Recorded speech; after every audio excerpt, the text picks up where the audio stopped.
ご視聴ありがとうございます。今回は、建設が進む芳賀宇都宮 LRT 第2弾です。前編では、起点となる宇都宮駅東口から併用軌道で市街地を突っ切り、立体交差で道路を乗り越えて田んぼに突撃、そして二面4線の拠点となる停留場と、そこに併設された車両基地の様子をご紹介しました。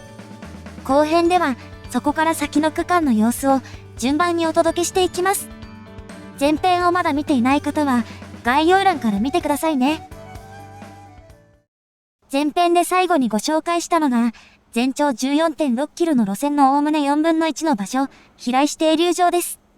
路面電車としては珍しい二面4線の広大な設備で、画面右奥、停留場の南東には車両基地も併設されています。車両基地の起動工事は10月末の完了予定ですが、ここから先の区間はどうなのでしょう。他の交通機関との乗り換え拠点の一つで、周辺にもまとまった土地があるこの停留場から先を目指します。正面に見えるのは、宇都宮市東部を南北に貫く国道4号線。向かって左側で他の道路と立体交差しており、LRT はこの道路をくぐった後、住宅がまばらな場所を東に進みます。この辺りは土地の区画整理も同時に行われており、街並みが変わる真っ最中です。そして奥に見えるのが、平石中央小学校前停留場です。この LRT では、ホームは交差点を挟んで互い違いになるように配置されていますが、ここは例外となっています。この先の土地が狭く、向こう側にホームを設置できなかったようです。そしてこの先では、軌道の工事がかなり遅れていることがわかります。8ヶ月前に訪れた時よりは進んでいますが、前編でご紹介してきた区間と比べると、その差は歴然です。この辺りの区間は専用軌道となっており、用地取得が難航した場所の一つ。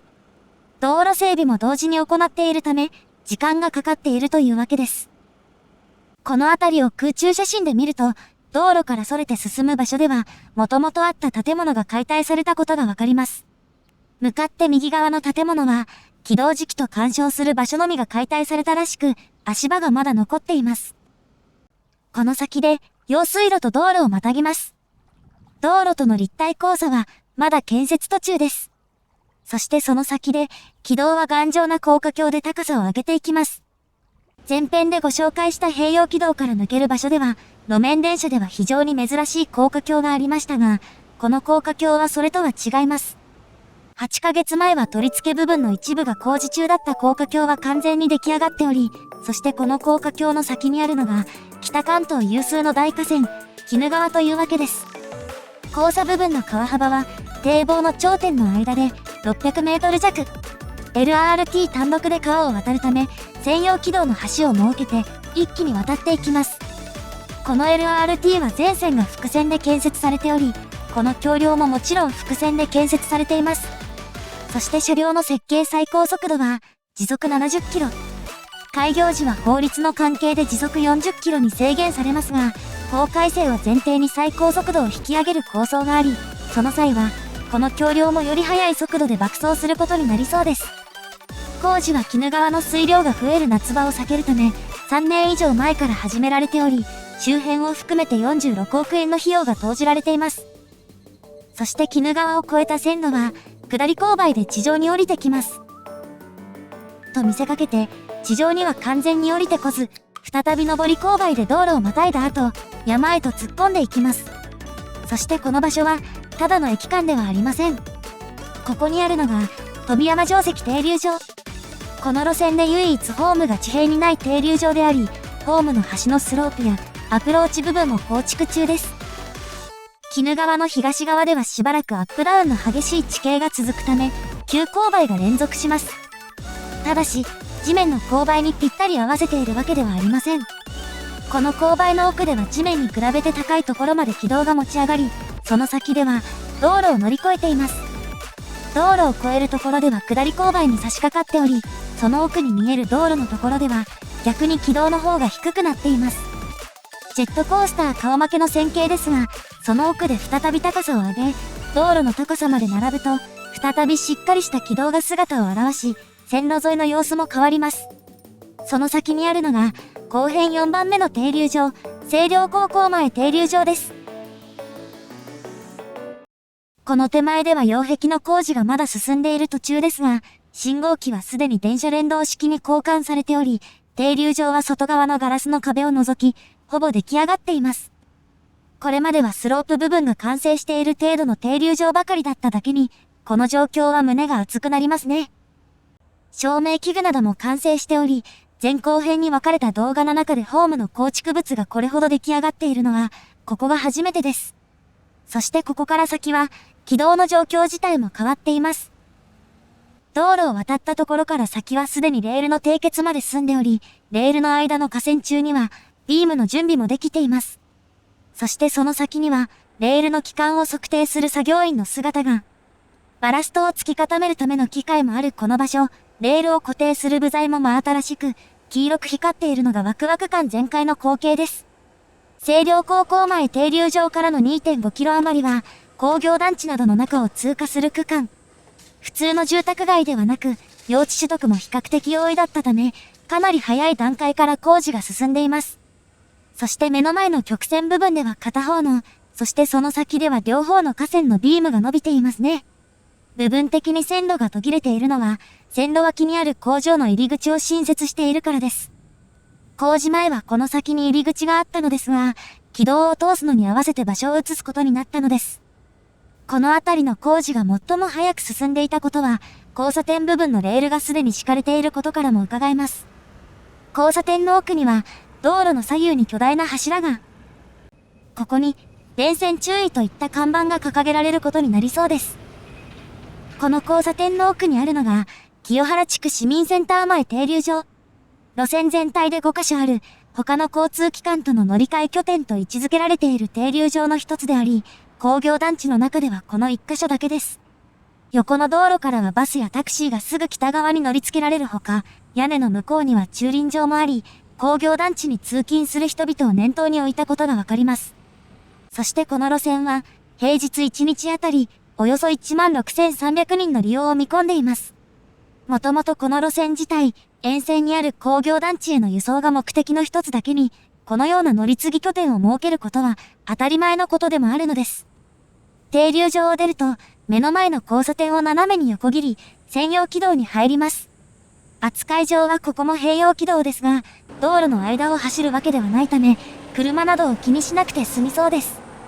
そしてここ、軌道や架線中だけでなく、架線そのものも完成しています。先ほどとは違って道路との間には空間があり、600メートルほど先にある次のグリーンスタジアム前停留場が、この LRT で最も特徴ある停留場です。地上紙がある場所の横には、少々いかつい信号機が。そしてこの先にあるホームは一見すると普通の島式ですが、その右側にも、さらに一本軌道があります。この停留場のホームは道路を挟んで互い違いにあり、もう一方のホームは、この奥にあるのです。ここは後編で最初に訪れた平石停留場と同じ二面4線の構造。ただしここで何か気づかないでしょうか。上りホームの手前には下り線から上り線への渡り線があります。そして道路の手前、下りホームの先頭には3連式の信号機があります。ここは列車が上り方面に折り返せるようになっているのです。先ほどの信号機は下から順に×、右矢印、上矢印の3頭で2つの進路に対応しています。ただし、構内が二面4線になっている理由はそれだけではありません。実はこの LRT では快速運転が予定されており、各駅停車で44分かかる所要時間は最短37分になる見込みです。速達性維持と利便性向上のため、この停留場は追い越しができるよう対比線を設けているのです。この種の路線で速達種別が設けられている上に追い越し設備まであるのは非常に珍しいことです。